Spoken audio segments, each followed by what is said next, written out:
Well, hello everybody, and welcome to C&C Live. I am Colin, and it is the beginning of the Olympic Games. We have waited a long time for this, and it has finally begun. The opening ceremony set for Friday at about 1:30 p.m. Eastern Time, 7:30 local time in Paris, 10:30 a.m. Pacific Time, where I am in Seattle. For today and likely tomorrow, it will just be me. We'll get Charlie and the whole team on here starting Friday, especially after the opening ceremony to recap it. But through these first couple days, just a couple of sports getting started, sports that really need the entire period of the Olympic Games to complete. So today we got the beginning of football, or as we here in America call it, soccer. Charlie would get very mad at me for saying that, but as a British person, but hey, England did not even qualify for the men's football competition.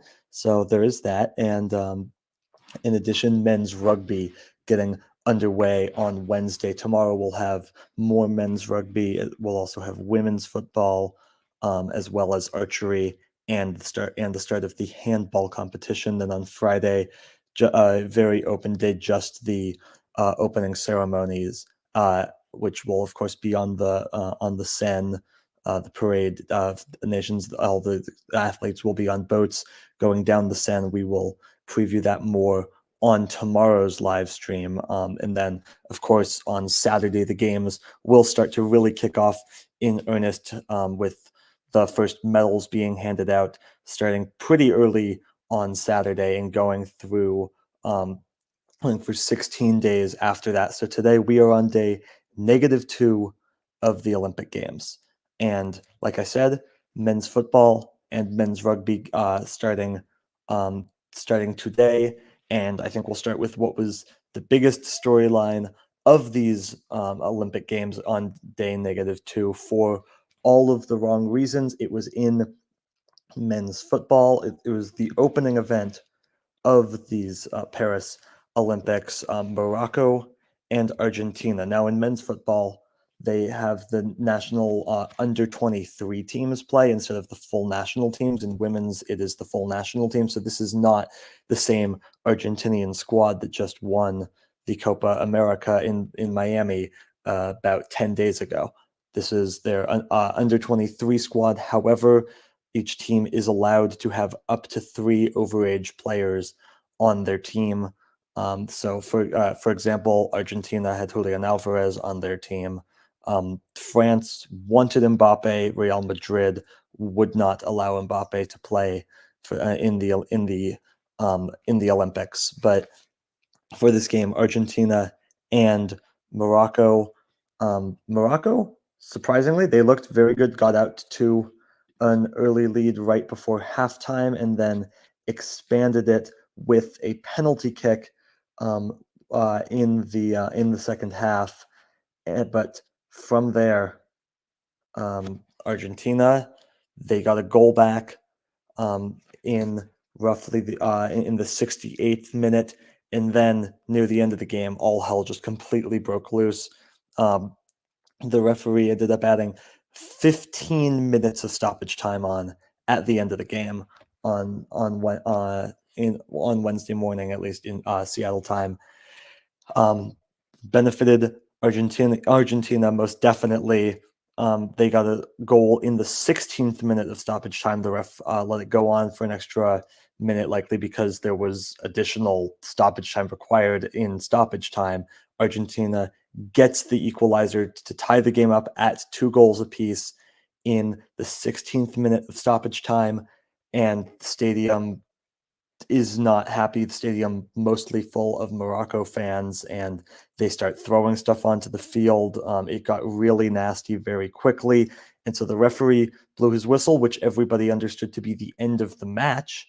In reality, he was suspending the match, not ending it, suspending it because of everything being thrown onto the field. As a result, they did not have the opportunity to look at the VAR for that goal.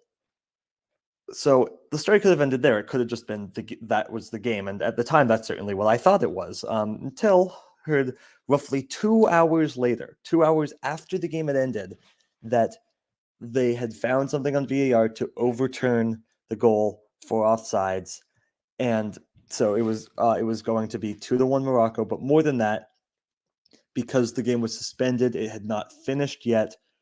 There were still 3 minutes to play, and they were going to bring all of the players back onto the field to play the final 3 minutes of the game. 2 hours after it had ended, they did. Morocco held on and won. So despite this being the under-23 team, Argentina was still a very heavy, not necessarily favorite to win the gold, but favorite to win a medal in these Olympics. And it's not off to a good start for them in the group play. 4 groups, so 16 teams, top 2 teams in each group advance. So it's essentially the World Cup, except half as big in terms of the format for it. And of course, remember, in Qatar in 2022, Argentina lost their first game to Saudi Arabia in a huge upset. They went on to win the whole thing. So it's still, don't count Argentina out, but it's a big setback. And after especially just a really difficult way to lose, that equalizer getting overturned in the 16th minute of stoppage time, and really the whole thing not done well by match officials, by Olympic officials, in the way that they handled the entire incident. Now, we'll stay with men's soccer. Uzbekistan also played early on Wednesday, and they played Spain, and they had the crowd behind them. Uzbekistan did, and they managed to tie the game up right before halftime with a penalty kick that really had the fans up on their feet, and the place was loud. But Spain was just too much. No real surprise that they were able to win 2-1, the defending European champions. Of course, again, like Argentina, not the same group of players, because it's the under-23 team. In other football games, New Zealand tops Guinea 2-1. Egypt and the Dominican Republic tie at 0 apiece. Iraq beats Ukraine 2-1, and then in just a blowout, Japan crushed Paraguay 5-0. Mali and Israel tied at 1 goal apiece, and then things were actually looking okay for the United States under-23 team against the host nation of France for a while, and by a while I mean until the second half. They were tied 0-0. It's more than 60 minutes into the game, and then the floodgates open for France. 3 goals in the final half hour of the match, 3-0, and it seems just as it's a major problem for the U.S. Men's national team, the full men's national team. It's also a big problem for the under-23 team to figure out where their goals are coming from. They do not seem to have many big goal scorers, and it's very hard to win soccer games if you cannot score goals. Tim Howard, former U.S. goalie, was an analyst on this game for NBC. He says it would be somewhat disappointing, honestly, if the U.S. could not get to the semifinals. Now, similar to Copa America, they just need to make it out of the group and win a knockout stage game, and the field is probably weaker, so it's very doable, but that doesn't mean that they're going to do it. They obviously they still could. France, obviously their most difficult opponent in this group stage, but a 3-0 loss is very tough. There's a good chance that they are going to have to win out in this tournament. This is Group A, so the other 2 teams in the group, New Zealand and Guinea. The United States will play New Zealand in their next matchup in 3 days' time on Saturday, and then next Tuesday they'll play Guinea. Just 2 days of rest in between each of the games in the Olympics in order to fit the entire tournament in. But a bad start for the U.S. men's national team, and a grueling schedule. Now, as for the standings in all of the groups at the moment. Group A, it's France and New Zealand up top with 3 points apiece, Guinea and the US at the bottom. So far, Group B, Iraq and Morocco up top, Ukraine and Argentina with both with 0 points, just as I'm sure everybody predicted. In Group C, Spain up top of the group with 3 points, Egypt and the Dominican Republic each with 1, and then Uzbekistan down there with 0 points. Uzbekistan's next game is against Egypt, as the Dominican Republic will play Spain. All of these next men's soccer matches are on Saturday. And then in Group D, Japan, after, again, that statement showing against Paraguay, up top of the group. Mali and Israel tied for second in the group in the game that Mali probably should have won. It probably hurts them to have not won that game. And then Paraguay, after that crushing loss, at the bottom of the group with 0 points and a -5 goal differential, a hole that's going to be very, very difficult for them to dig themselves out of, shall we say. That kind of does it to cover the men's football matches on this first day of the competition. Women's football will get underway tomorrow. There's only 12 teams in women's football, so it's 3 groups of 4 teams. The U.S. will play Zambia, noon Pacific, 3 Eastern, 9 p.m.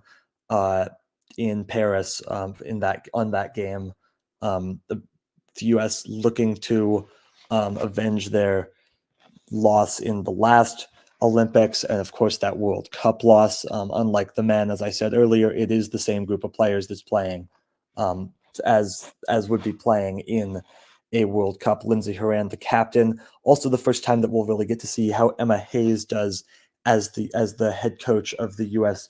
women's national team, at least in a major tournament. She's coached in some friendlies, and it's gone okay so far. Expectations have to be higher for the U.S. women's national team going forward, though. I believe the other teams in their group, Australia and Germany, unless I'm mistaken. Now, the other events that were today was the first 2 group stage matchups in the rugby sevens competition on the men's side, and Fiji, they have won it. They have won the gold medal in each of the last 2 Olympics, and they got off to a roaring start. And that today they are in Group C along with Uruguay, France, and the United States. Fiji defeated Uruguay 40-12 and defeated the United States 38-12. So they put up a good showing. Looks like they have a solid shot at defending their championship. The U.S. and France tied in the morning, while France beat Uruguay.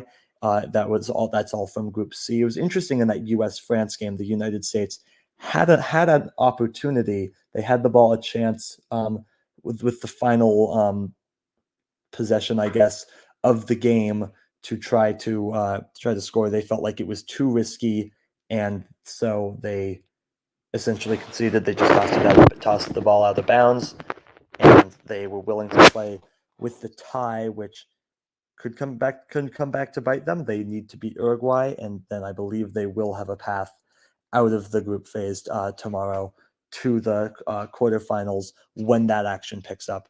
Again, that's more men's rugby tomorrow. All the men's rugby before the women's rugby even begins. Then in Pool B, it's Argentina, Australia, Kenya, and Samoa. And as you might expect, Australia pretty darn good at rugby.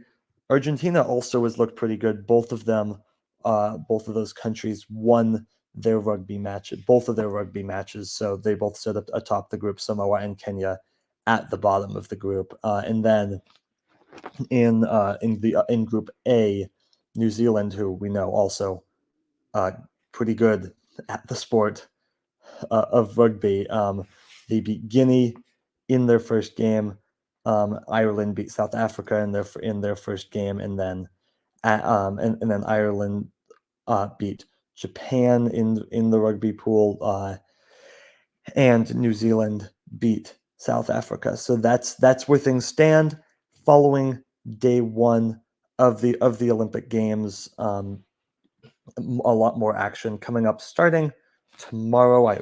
We will get more members of the C&C Talks crew on here. Of course, tomorrow we will also preview what has the potential to be one of maybe the best opening ceremonies in the history of the Olympic Games. Certainly a way of doing it that we have definitely never seen before. So we'll preview that tomorrow. We'll talk about women's football. It's going to be really interesting to see what this U.S. women's national team is able to do in the Olympics. Expectations are sky high, especially with a new coach, especially after that disastrous showing in the 2023 Women's World Cup. So that'll get underway tomorrow. More rugby, start of archery, which should be fun, the start of handball, which is another sport you just really don't see that much outside of the Olympics. And that's, I think, one of the things that makes the Olympics so fun is all the sports that you really just don't watch outside of the Olympics. It's not on television anywhere else. So we are in for a fun next few weeks. We're live every day from now until the 11th, I believe, of August. So one live stream down and 18 more to go. We will see you right back here tomorrow, 3 p.m. Pacific time, 6 p.m. Eastern time, 12 a.m.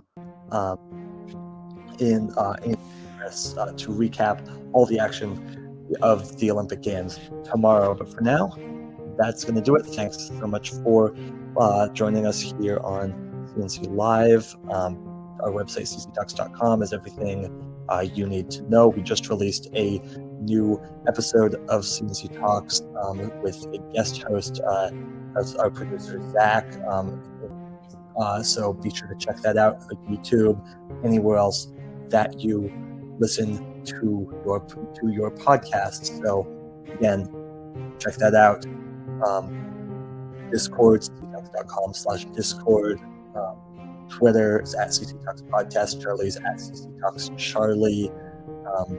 Yeah, we will see you right back tomorrow, and hopefully we'll get some more members of the CC Talks crew on here to talk about what I think is probably the best sporting event in the world, and it only comes around once every 4 years. But yeah, for our entire team, Morris for running things, Zack, our production designer, who put together this incredible graphic that you see up on the screen, Charlie, wherever he is today, and Colin.